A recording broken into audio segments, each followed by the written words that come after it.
Good morning. Today's webcast is storage optimization, and it's looking at how you can reduce the cost of your Oracle database estate through use of the tools and techniques that can optimize your storage for basically cost savings and improved performance. I'll be joined with my colleague Horia Berca, who's a technology sales consultant in our Romanian office. He'll be doing the vast majority of the presentation today. I'll just be doing the intro at the start and a summary at the end. So if you could move on one slide, please, Horia. Okay, we need to show this disclaimer for legal purposes, just basically saying that this presentation is just for general information, doesn't form any part of the contract. But that's we're just basically here to tell you as much as we can about the product sets. Can you move on one slide, please, Horia?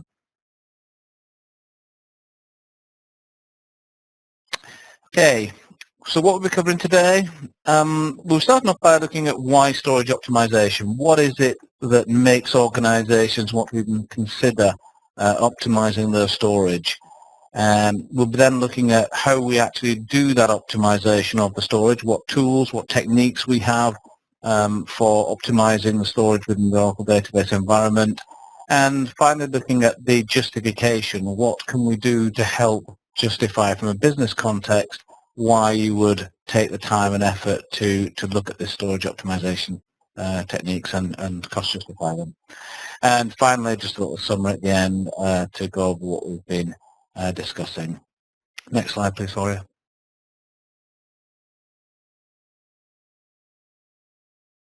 Okay. And the next one, please.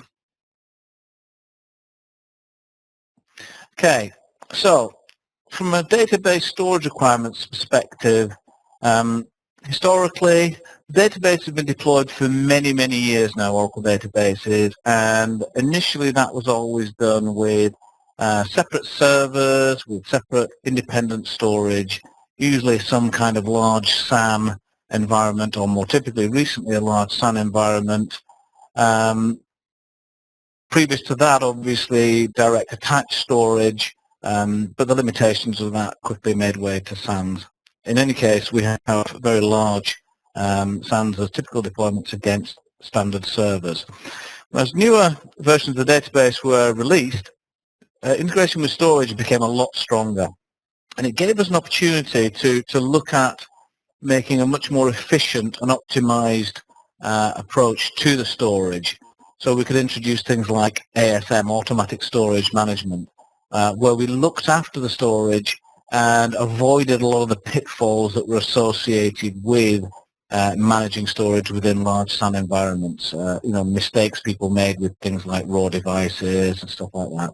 So it gave us an opportunity to have a much more dynamic storage environment, and the storage could be managed by DBaas rather than having to rely on storage admins to the same extent.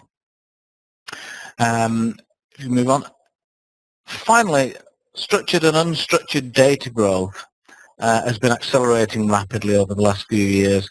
When you look at all the web content now that's available to users, and you start looking at some of the things happening within the big data environment, there's unprecedented growth really within the whole database environment and the data which is required to be stored within the database.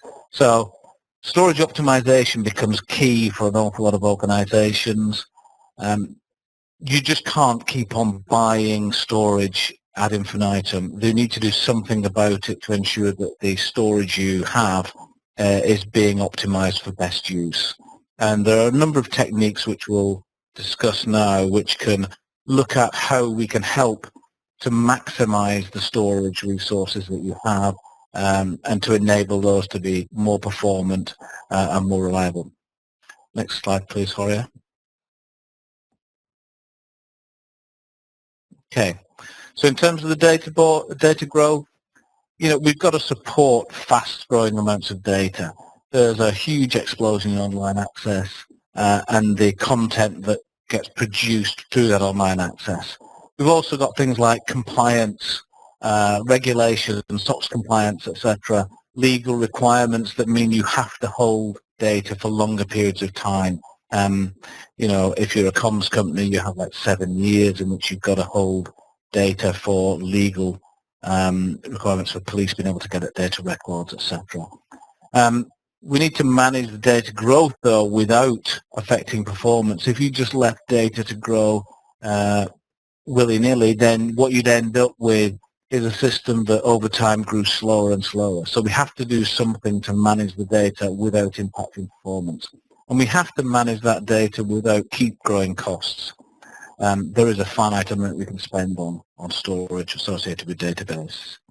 And as we did with ASM, we want to do that with minimal administrative intervention. We want the systems to be as much as possible self-maintaining and automated, so that as we add more storage, as we manage the data through its whole life cycle, we can do that in an automated manner without too much manual intervention. And we need to optimize all types of storage. Not just the storage for traditional relational data, but also the unstructured data, and help reduce the ongoing operational costs and capital expenditure. And like I said, do it automatically and efficiently. So avoid all the manual tasks associated with having to move data around, compress data, etc. Next slide, please, Horia. Okay, so that was just basically a very quick introduction behind the reasons we should even consider storage optimization. No one's saying that a lot of this optimization is easy to do, but there's a lot of business benefit can be gained by looking at storage optimization, and can quite easily be justified in terms of the approaches we should take. So my colleague Horia is now going to take over with a bit more detail behind how we actually optimize the storage and the tools and techniques we can use to do that. Over to you, Horia. Thank you, Paul, and hi, everyone. We'll now be looking at what tools and techniques do we have to optimize the storage for the database. If we look at the basic methods, we start with the simplest, data compression. And there are two basic flavors of data compression: row compression, previously known as OLTP, part of advanced compression option, and hybrid columnar compression, which is available on Engineer System platform and ZFS storage and pillar storage. Hand in hand with data compression normally goes partitioning. The most sensible way of actually managing data over time is to partition that data. So you can divide and conquer, and that also allows to compress the data over time at different levels, as the data business requirements change in terms of how you access that data. Alongside partitioning, we have different storage tier. Why hold all data in expensive tier 1 storage if you're not constantly accessing that data? So we introduce the concept of storage tiering to help you better utilize the expensive storage and move it on less expensive storage as time goes by. We also have index compression, specific for OLTP, where there is a large proportion of data which is not only table, but also index data. So we also do index compression that can help reduce the cost of the storage that you acquire. And finally, for today's discussion, snap clones. These were introduced a while ago for use with specific technologies that allow copy on write. We have extended the capabilities of 12C database to allow for greater capabilities and greater ease of creating these very, very thin layer clones of a system. So that is the basic on what we'll be looking for storage optimization. We mentioned that the best approach to follow is normally some form of ILM, Information Lifecycle Management. And we talked about different levels of compression as data changes over time. So what you typically do is for most active data, which is inserts, updates, delete, initially entering data in your day-to-day activities, you probably not have that compression. Over time, as that becomes less active, you start to think about compression that data using row compression, OLTP, which still allows the data to be updated, but allows you to have a fair amount of savings in the storage space associated with that data. We will be looking at the types of savings you can achieve in a second. As we move down the line and come moderately active data, which is query only, and you are on engineer system platform, you can look at hybrid columnar compression as a technique to use. HCC gives more compression rate and allows to make data much smaller. Ultimately, when your data becomes archive mode, when you hardly ever touching the data, you can hold it in HCC archive, which actually allows you to hold it in the most compressed format. So, data is sorted as compressed as it ages. Sorting helps in terms of compression. The more the data is sorted, the more similar data you can get within the blocks and better compression you will get over time. As you move partitions, it's very easy to sort data as you move a partition to a different compression version. So we have already mentioned row compression for active data, moving to HCC archive mode for list active data. So there are two basic types that we refer to as ILM. There is the concept of partitioning. Surely everyone is familiar with partitioning. For those of you who aren't, is a way of taking a very large object, a very large table, and splitting it into logical groups of partitions. So for instance, looking at the orders tables, you can break it down, for instance, by month. So you can have January, February, and so on. You can even have sub-partition more and have January US, January Europe, January US, January Europe. So that is a composite partition. The reason for doing this is that with large tables, especially in OLTP systems, when you try to scan these large tables, over time they grow. And because you have to scan the table, you have to do more work all the time. So performance degrades over time. When you start a partition, you normally tend to look at what is active data. So there isn't really a need to scan a whole table. When you do that in terms of looking at specific active data, you're probably talking what? About last month, last 2 months. With partitions, you can eliminate all the partitions that don't form that requirement.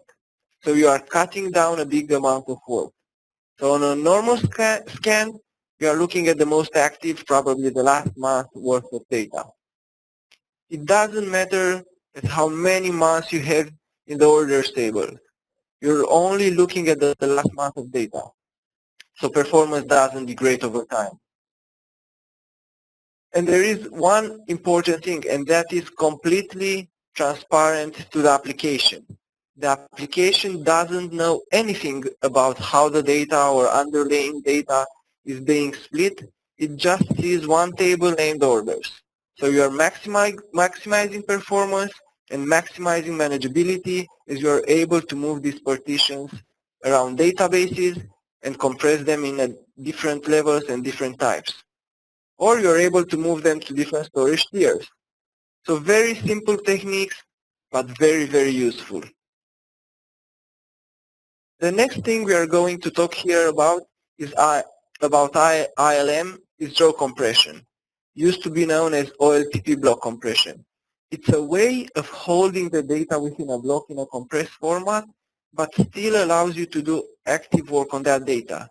You can add more data, you update data, all in that compressed block, and it will keep recompressing the block over time.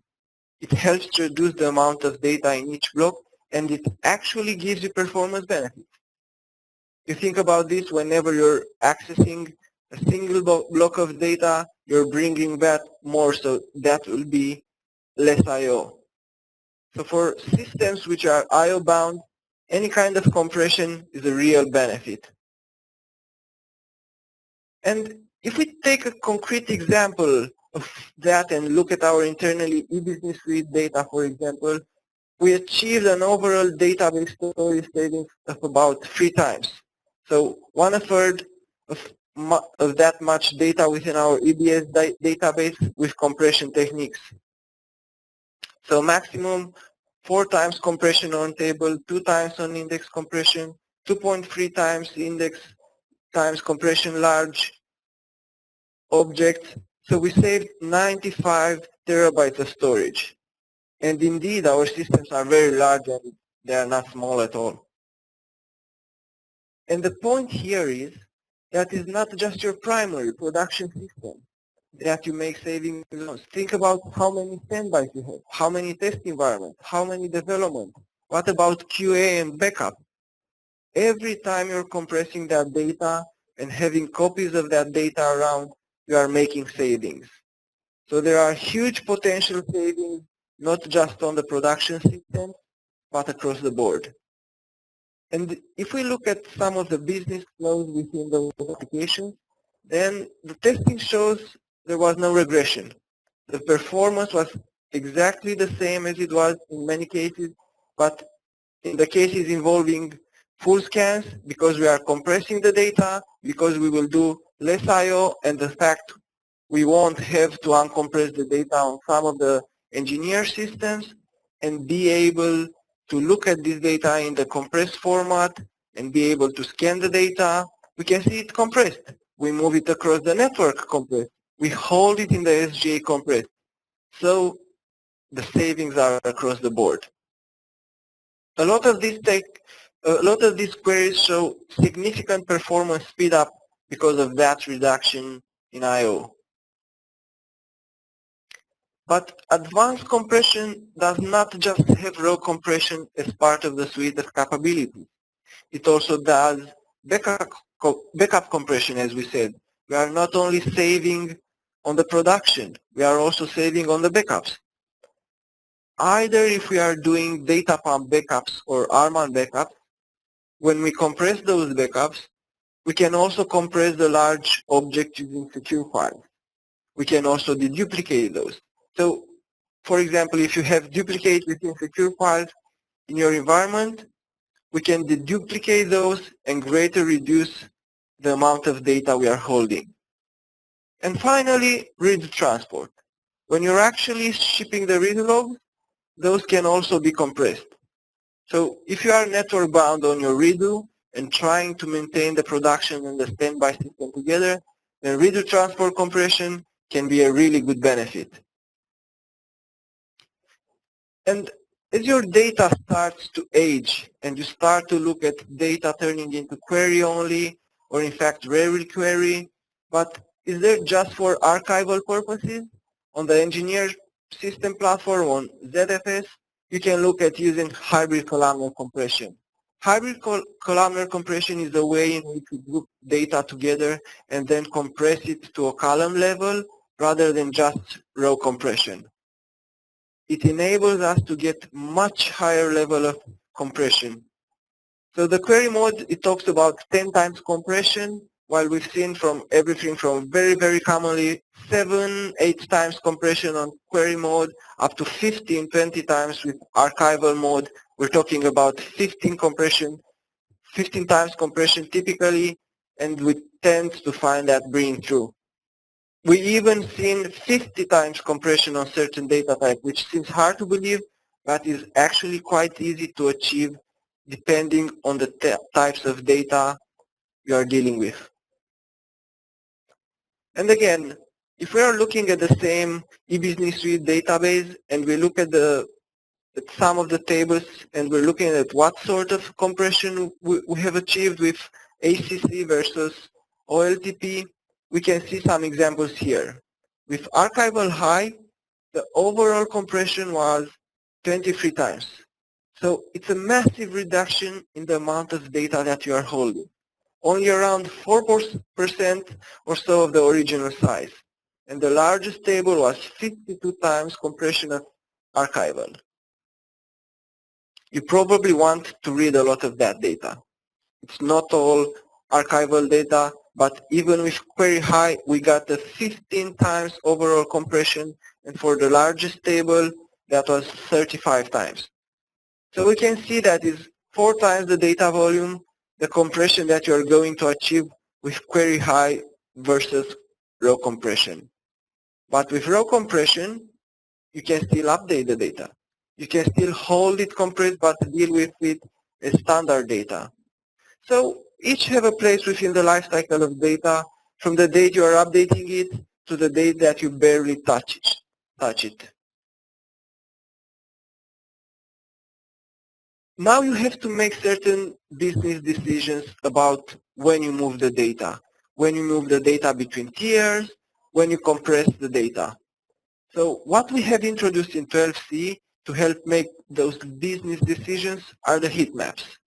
Heat maps, once enabled, automatically collects segment and row level statistics that can be used to define compression and storage policies, which will be automatically maintained throughout the lifecycle of the data.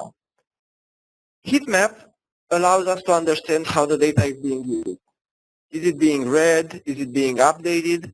Or hasn't it been touched for a certain amount of time? Now, storage systems have heat map type technology for quite some time, but it's not so clever when it comes for day-to-day.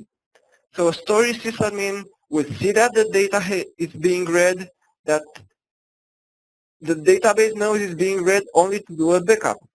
So the data is not being read by users just for doing the backup, or there might have been some updates, but it was only for doing statistics gathering or updating some temporary objects.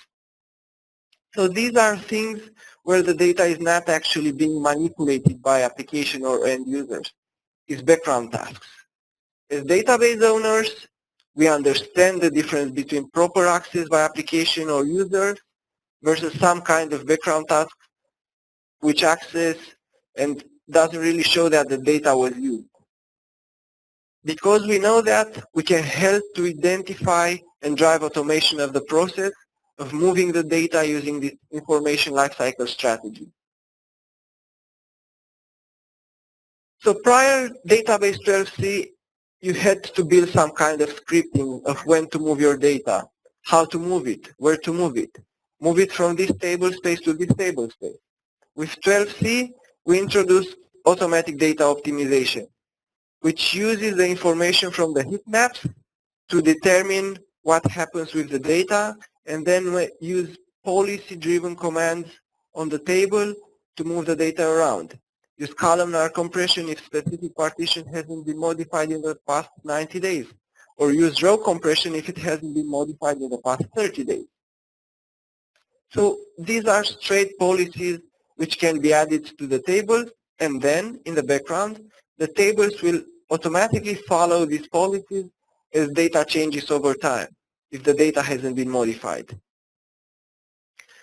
So that then allows us to put data into the system, and over time the data goes from hot data, which is regularly being updated, to the more amber data, where it's only known being used for select statements. That allows us to implement the policies on the objects that compress using normal OLTP. Over time, the data cools dramatically, and we have the ability to automatically move the very cool data in some sort of query compression or archival compression. We also have the ability then to put policy on what to do with storage tiers, so we can put a policy in, for instance, which says the table space is nearly full, therefore move it from my expensive tier 1 storage to my less expensive tier 2 storage and put it in archival mode. So we are compressing even more and then move it to the tier 2 storage. So the rules can be whatever rules you want for a particular business requirement, but the heat map and automatic data optimization allows you to manage those in a much better manner. It is completely automated and a lot less work for you as a customer to do. It's an in-memory technology, so extremely low CPU overhead, and it is intelligent in terms of the way it deals with it. It's not just like storage where you don't understand what happens with data. It allows you to make sensible, proper business decisions. We also have a technology around for a while in terms of being able to easily clone the databases. With the database as a service now in Enterprise Manager, we've expanded on the snap clone technology. So you can now take functional copies for test purposes and development purposes of production data without having to copy the entire data. So we use copy on write technology of various vendors and configurations as SAN or NAS vendors, which give us the ability to create these sparse copies of the data with the only part that you're holding of the blocks that you're actually changing. So you can now create or provision a copy of a multi-terabyte size database in a matter of minutes, and also not use the amount of terabyte storage that would be required. So you might need only to use 50 megabytes of data, and you might only be updating a few hundred megabytes worth of blocks over the duration of this clone being there. But these might have come from a 20 or 30 terabyte data warehouse or OISP system. So it's a massive reduced overhead in terms of copying this data around and moving it, and it's massively reduced storage overhead in terms of the number of copies of this system shall have. We also have the thing called storage management framework, which allows us to talk to these various vendors and devices. So for quite some time now, we supported NFS and NAS-based platforms. Now we introduced a generic file system approach, or ZFS, running on all vendors' configurations running NFS or NAS-based ZFS systems. And up and coming, we will be producing ASM and SAN-based approaches using these storage frameworks to allow snap clones of that file systems as well. So that's up and coming, will be available relatively soon. But storage optimization is not just about reducing the amount of storage you have. ASM was not about reducing the amount of storage you had. It was about reducing the management cost of storage. And Oracle Intelligent Storage Protocol is a way of reducing the management overhead of looking after an Oracle database in a ZFS storage appliance. So there's a lot of things that can be tuned in any storage device, specifically for network, package sizes and how big the block size should be. And now you have to be a pretty good storage admin to do all of that. Over the ZFS platform, roughly 65% of all those things are now completely dynamically managed automatically in the background. Because we own both the database platform and the storage platform, we can exchange the metadata between the two to understand how the database is using the storage, so that the storage can make some sensible decisions about how it maps that and how it manages specific tunable parameters to deal with that storage. So we are building an intelligent throughout the ZFS. It's not all about saving storage, it's also about saving time and the management overhead. So we've looked at some of the techniques and some of the capabilities that are within the product set that enable you to reduce storage costs in your environment. But we still have to justify that.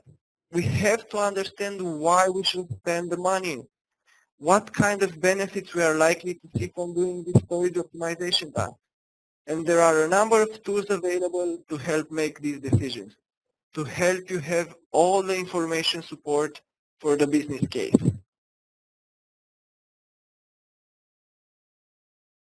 And the first of these is Compression Advisor. Compression Advisor is downloadable from OTN, Oracle Technology Network, and this is a very straightforward product. It's just a bit of PL SQL that allows you to issue some test compression against particular objects. So you generally pick one or two of your largest tables that you think can be compressed well, and you can then try out different compression ratios: OLTP compression, HCC, query high, query low, archive, and get a very, very accurate representation of how much compression you can get on your data. That's an important thing. That is your data and how much you will get on your system. And this is a very accurate way of determining what is the compression that you're going to see. Because it does it in the background, even if you're not running on an engineer system platform, it will be doing HCC in the same way it will do on an engineer system platform. It is just on the engineer system platform, it's enabled because all that compression takes place on the intelligent storage tier. So there isn't an overhead as it would be on non-engineer system. But what you end up with, and we do have a script which we can sort you up with as well, which enables us to be run on multiple tables and multiple ways, and these are the results of some tests we did on our financial systems. What you can see quite clearly is that there is a different compression ratios which we achieved, each with a different compression type. So if we take one for example and we look at, let's say, archive high, hybrid columnar compression for that particular history partition, investment history partition, we are seeing we get a 26.2 to 1 compression ratio. So that is 26 times the amount of data per block than we were previously because of the compression. You see that in terms of row comps, towards the end, for that particular partition, we were in the past only getting 67 rows per block when it was uncompressed. When we started to go with archive compression, we are getting 1760 rows per block. You can easily see though how you get performance benefit when you have to do 26 times less I/O for doing things like table scan. There's a whole lot of work going in the background, and there are huge amount of savings in terms of the storage space. SnapClone Analyzer is available in Enterprise Manager to look at how SnapClones may be able to help you in a specific environment. So you'll be able to define what your profiles will be for SnapClones. How many clones would you have? How often would you change them? And how much space are you likely to be writing in each of these versus how much overall space you have for the original system? Using this advisor, you can track what's happening with your clones, and you can do simulations of space requirements, and you can determine if you'll be able to save by taking this snap clone approach. It could be obvious when you look at the graph like this. You will normally have a production full-size copy of 6, 7 copies, even more copies of the production system because they have so many different development environments with slightly different versions and different teams looking at things. When you start dealing with SnapClone type environment, you would only have 1 or 2 full-size copies. So you'd probably have production, you'll probably have full backup, a test master which enables you to run multiple copies of them. These will be held compressed. So you would still make savings on these as you don't hold them full size. You do compression on these. But when every clone beyond that point is a tiny sliver of data which is changing versus the amount of data which is in the production system. So you can clearly see the types of savings just if you look at a graph like that. The next tool that we're looking at is the ILM Assistant. ILM Assistant is also downloadable from OTM. ILM allows you to look at the whole life cycle of your data, allow you to map out what you have in terms of storage tiers and how much you pay for each of your storage tiers, and how you map the data, moving around those tiers over time based on business requirements. So you can specify the cost in terms of each row disk tiers. You can then go and look at how would we move our data around from a business perspective. And again, the heat maps can help you determine how frequently your data is changing if you don't know. But normally business have some idea of the frequency of changes of the data and how it changes over time. So you can map those changes out without the assistant. You can then look at, let's simulate.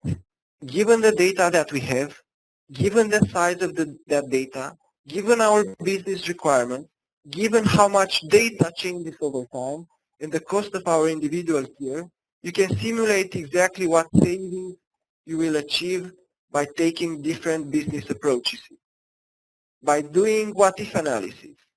What if I change data less frequently? What if I move it in this specific tier at this specific time? And you can work out what your cost savings would be from that. And you can look at that individual tiers and look at the multi-tier storage cost by individual table. You can determine if it's worth it doing for some tables or not. And finally, this is a highly overview of this particular system, but you can look at compliance. So you look at certain plan, you can look at what policies have been applied for table. You can see how these are managed, if they are encrypted, so you can understand what is happening within the whole life cycle of your information. And finally, one last product to think about how you might be able to look at the data savings you can achieve. One of the things that we as the pre-sales are happy to get involved with at customer side is doing a database performance assessment using database snapshot tool.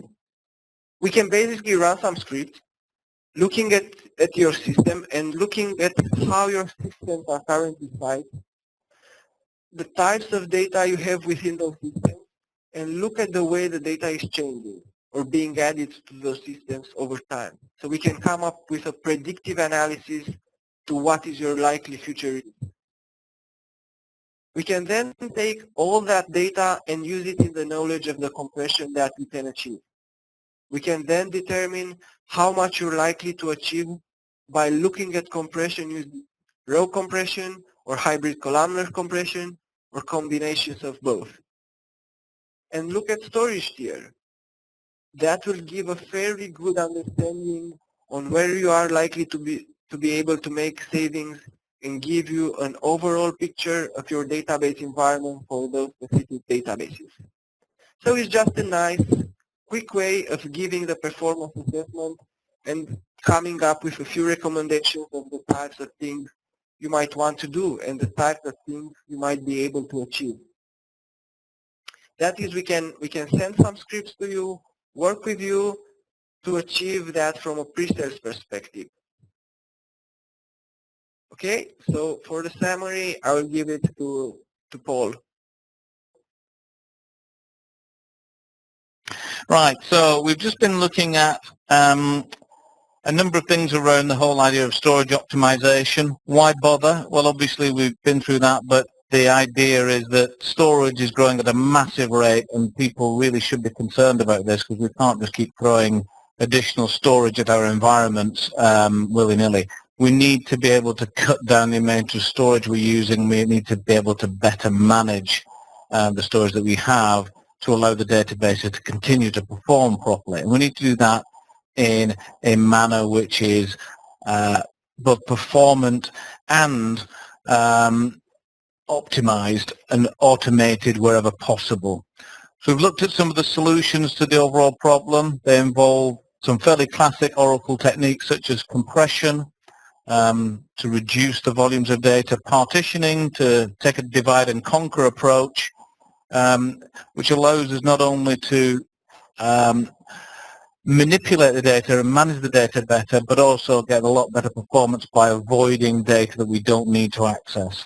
We looked at changes to Oracle 12c with data optimization, which is an automated approach to carrying out standard ILM type strategies, which typically you'd have had to have done by hand in the past through scripts. And looking at things like the use of the latest snap clone techniques for copying databases around using copy on write technology to reduce the footprint of each copy and only hold the data which is changing in those copies and rapidly create new clones.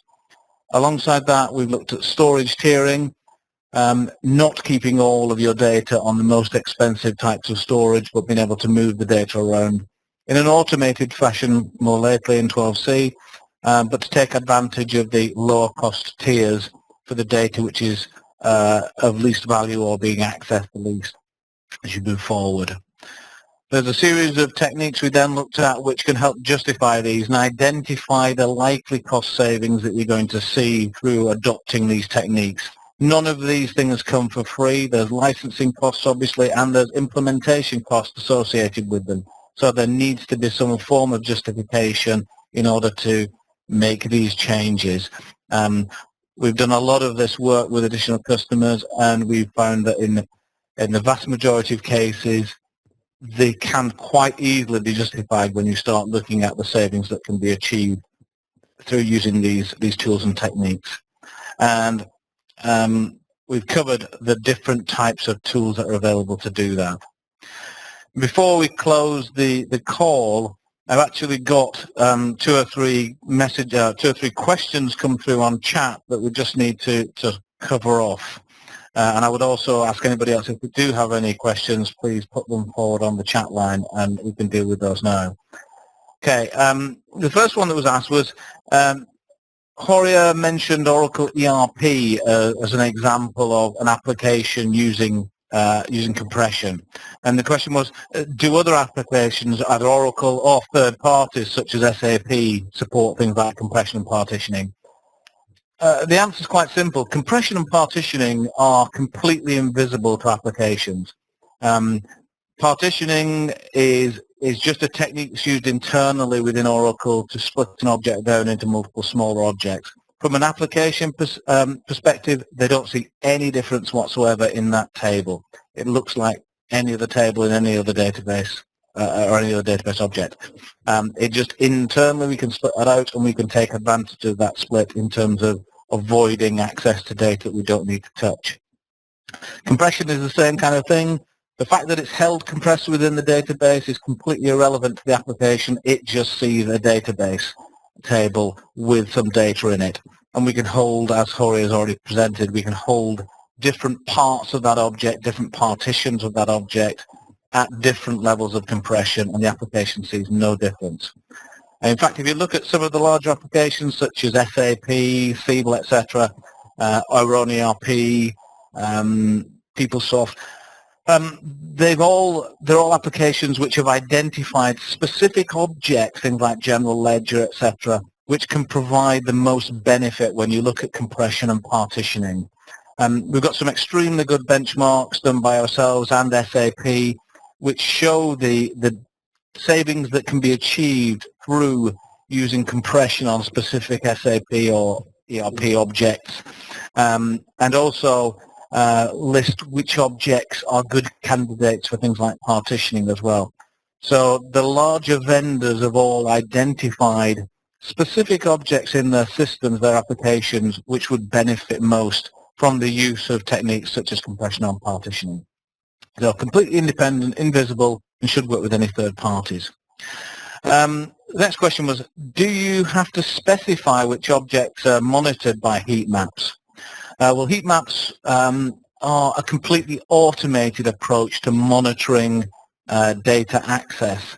Obviously, when we're dealing with the underlying Oracle database, information is constantly being read in and out of the Oracle SGA for manipulation by the system. As we're doing that, we're just tagging that information in terms of what type of access it is, when it was last accessed, etc. So this is just a tiny little tag that goes with the data as it's being adjusted within the standard Oracle systems approach and access.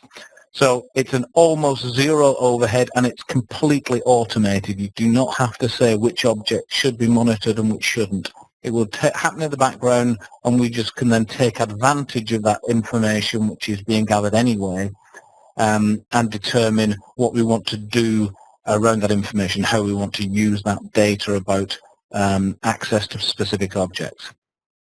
The final question that I received, and there are no more appearing at the moment in chat, was How can we get this database snapshot done in our specific environment? So Horia at the end mentioned one of the techniques for determining the value to a customer was to have a database snapshot done within your environment. And he mentioned that we would send you some scripts, etc. You could run those against your systems. We'd do some further analysis and discussions with you and gather the information and look at the potential savings.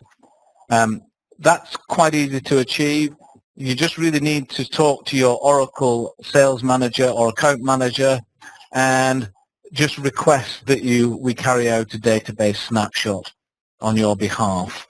And we'll then discuss with the account manager and the sales manager who best to deal with within your specific organization, and we can arrange for the scripts to be sent to you, and we can have a discussion about how we take things forward from there.